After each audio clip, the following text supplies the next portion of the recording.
2 gram മുതൽ പാദസരങ്ങൾ, വളകൾ, 1/2 gram മുതൽ സ്റ്റഡുകൾ, 2000 രൂപ മുതൽ റിങ്ങുകൾ, 1 ഗ്രാമിൽ തുടങ്ങുന്ന മാലകൾ, നെക്ലസുകൾ, 9000 രൂപ മുതൽ ഡയമണ്ട് നെക്ലസുകൾ, 1 ലക്ഷം മുതൽ ആരംഭിക്കുന്ന വെഡിംഗ് സെറ്റുകൾ. കൂടാതെ നിങ്ങളുടെ പഴയ സ്വർണത്തിന് ഏറ്റവും ഉയർന്ന മൂല്യവും. Maharaja gold and diamonds, toll junction, Edappally, Palluruthy, Tripunithura, Kalady, Eramalloor, Aroor പള്ളി, തുറവൂർ, തൃശൂർ. കണ്ണമാലി മുതൽ ഫോർട്ട് കൊച്ചി വരെ കടൽഭിത്തി നിർമ്മാണം പൂർത്തീകരിക്കണമെന്നാവശ്യപ്പെട്ടുകൊണ്ട് ജനം കണ്ണമാലിയിൽ റോഡ് ഉപരോധിച്ചു. കണ്ണമാലി മുതൽ ഫോർട്ട് കൊച്ചി വരെ കടൽഭിത്തി നിർമ്മാണം പൂർത്തീകരിക്കണമെന്നാവശ്യപ്പെട്ടുകൊണ്ട് സമരസമിതിയുടെ നേതൃത്വത്തിൽ കണ്ണമാലിയിൽ ജനം റോഡ് ഉപരോധിച്ചു. ഉപരോധ സമരത്തിൽ പ്രതിഷേധം ആളിക്കത്തി. പുലർച്ചെ 6 മണിയോടുകൂടിയാണ് റോഡ് ഉപരോധം ആരംഭിച്ചത്. സമരം 3 മണിക്കൂർ പിന്നിട്ടപ്പോൾ പോലീസ് ഉദ്യോഗസ്ഥർ ഉൾപ്പെടെ എത്തി സമരത്തിൽ നിന്ന് പിന്മാറണമെന്ന് ആവശ്യപ്പെട്ടെങ്കിലും സമരക്കാർ അടിയുറച്ച് നിൽക്കുകയായിരുന്നു. ഒരു വാഹനം പോലും കടത്തിവിട്ടില്ല. തെക്കേ ചെല്ലാനം മുതൽ പുത്തൻതോട് വരെ ടെട്രോപാഡ് നിർമ്മാണം പൂർത്തിയായെങ്കിലും കണ്ണമാലി മുതൽ ഫോർട്ട് കൊച്ചി വരെയുള്ള 2ാം ഘട്ട ടെട്രോപാഡ് നിർമ്മാണം പൂർത്തീകരിച്ചിട്ടില്ല. കഴിഞ്ഞ കൊല്ലം ആരംഭിക്കുമെന്ന അധികൃതർ ഉറപ്പു നൽകിയിരുന്നെങ്കിലും പദ്ധതി നടപ്പായില്ല. ഇതിൽ പ്രതിഷേധിച്ചുകൊണ്ടാണ് ജനം തെരുവിലിറങ്ങിയത്.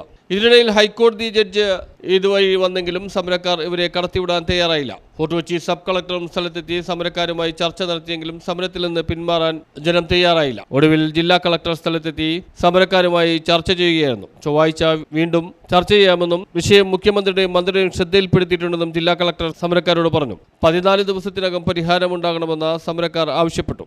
നമ്മൾ ആവശ്യപ്പെടുന്നത് അടിയന്തരമായിട്ട് ഈ കടൽക്കയറ്റം പരിഹരിക്കാനുള്ള ശാശ്വത നടപടികൾ സർക്കാർ പ്രഖ്യാപിക്കുകയും ചെയ്യുമെന്നാണ്.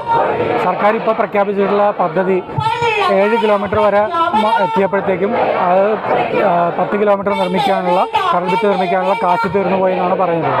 പുതുതായിട്ട് ബാക്കിയുള്ള സ്ഥലങ്ങളിൽ കടൽഭിത്തിയും പുലിമുട്ടും നിർമ്മിക്കാനുള്ള കാശില്ല എന്നുള്ള നിലയ്ക്കാണ് സർക്കാർ ഇപ്പോൾ നിൽക്കുന്നത്.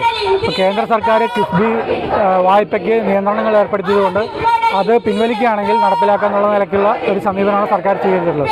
അതേസമയം ഇപ്പോൾ ഈ 7 കിലോമീറ്റർ ശക്തമായിട്ടുള്ള കടൽഭിത്തി വന്നതോടുകൂടി ഈ പ്രദേശം, ഈ പുത്തൻതോട് മുതൽ വടക്കോട്ടുള്ള പ്രദേശങ്ങൾ അതിഗുരുതരമായിട്ടുള്ള കടൽക്കയറ്റ ഭീഷണിയിലാണ് നിൽക്കുന്നത്. അപ്പോൾ ഈ സർക്കാർ തന്നെ ഉണ്ടാക്കിയിട്ടുള്ള ഒരു ദുരന്തവും കൂടിയാണ്, ഒരു പ്രശ്നം കൂടിയാണിത്. അതുകൊണ്ട് ഈ പ്രശ്നം അടിയന്തരമായി പരിഹരിക്കാനുള്ള ബാധ്യത സർക്കാരിനുണ്ട്. അപ്പോൾ പൈസ ഇല്ലെന്ന് പറഞ്ഞത് കൈയൊഴിയുന്ന സമീപനം ശരിയല്ല. ചൊവ്വാഴ്ച വീണ്ടും ജില്ലാ കളക്ടറും സമരക്കാരും തമ്മിൽ ചർച്ച നടത്തും. ഇതോടുകൂടിയാണ് താൽക്കാലികമായി സമരം നിർത്തിവെച്ചത്. VT സെബാസ്റ്റ്യൻ, നിർമ്മൽ തുഷാർ സാരഥി, ജയൻ കുന്നൽ, ഫാദർ ആന്റണി ടോപ്പോൾ, ഫാദർ ബിജു തുടങ്ങിയവർ സംസാരിച്ചു. പൈസ ഇല്ലെങ്കിൽ അടിയന്തരമായിട്ട് ചെയ്യാവുന്ന ബദൽ നിർദ്ദേശങ്ങൾ നമ്മൾ മുന്നോട്ട് വെച്ചിട്ടുണ്ട്. അത് പോർട്ടിൻ്റെ മണ്ണ് ഇവിടെ അടിച്ച് തീരം പുനർനിർമ്മിക്കുകയും ആ മണ്ണ് ഒഴുകി പോകാതിരിക്കാൻ ജിയോ ട്യൂബ് കൊണ്ടുള്ള പുലിമുട്ടുകൾ ഇടുകയും ചെയ്യുക എന്നുള്ള നടപടി വളരെ ചിലവ് കുറഞ്ഞ് ചെയ്യാൻ പറ്റുന്ന ബദൽ നിർദ്ദേശങ്ങളുണ്ട്. ആ ബദൽ നിർദ്ദേശങ്ങൾ പരിഗണിച്ച് അത് നടപ്പിലാക്കാൻ സർക്കാർ തയ്യാറാകണമെന്നാണ് നമ്മൾ ആവശ്യപ്പെടുന്നത്. ഇത്തരത്തിൽ തീരത്ത് മണലടിക്കണമെന്ന് പറയുമ്പോൾ ഡ്രഡ്ജ് ചെയ്ത മണലടിക്കണമെന്ന് പറയുമ്പോൾ ഇവരെന്താ പറയുന്നത്? ഡ്രഡ്ജ് ചെയ്യുന്ന മണൽ അടിക്കുന്നതിനെ കുറിച്ച് സർക്കാർ ഇതുവരെ യാതൊരു തരത്തിലുള്ള അഭിപ്രായം പറഞ്ഞിട്ടില്ല. ഇപ്പോൾ NCCR നടത്തിയ പഠനത്തിൻ്റെ അടിസ്ഥാനത്തിലാണ് ഈ ടെട്രാപോഡ് കടൽഭിത്തി നിർമ്മിച്ചിട്ടുള്ളത്. അപ്പോൾ അവിടെ പുലിമുട്ടുകൾ ഉള്ള പ്രദേശങ്ങളിൽ അതിനകത്ത്, ഈ പുലിമുട്ടുകൾക്കകത്ത് കൊച്ചിൻ പോർട്ട് ഡ്രഡ്ജ് ചെയ്ത മണ്ണ് ഇടണം എന്നുള്ള നിർദ്ദേശം ആ റിപ്പോർട്ടിൽ പറഞ്ഞിട്ടുണ്ട്. പക്ഷെ അതുപോലും നടപ്പിലാക്കാൻ ന്യൂസ് ബ്യൂറോ, കണ്ണമാലി.